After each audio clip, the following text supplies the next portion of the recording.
அனைவருக்கும் காலை வணக்கம். என் பேர் சீதா.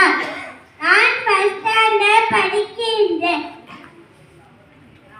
அனைவருக்கும் 76வது குடியரசு தின நல்வாழ்த்துக்கள். குடியரசு தினம் இந்தியாவில் ஒவ்வொரு ஆண்டும் ஜனவரி 26ஆம் தேதி கொண்டாடப்படுகிறது. குடியரசு என்றால் மக்கள் ஆட்சி என்று பொருள்.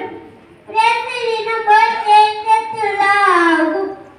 குடியரசு தினத்திற்கு தலைநகர் டெல்லியில் குடியரசுத் தலைவர் மூவண்ண கொடியை ஏற்றுவார். முப்படையும் தங்கள் சாகசங்களை செய்து காட்டுவார்கள். இந்தியா ஒற்றுமை கண்ட நாடாகும்.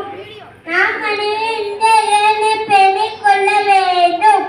கொடிப்பறக்கு கொடிப்பறக்கு கொடித்த மேல கொடிப்பறக்கு பாரதாயின் கொடிப்பறக்கு வாழ்க பாரம் வல்ல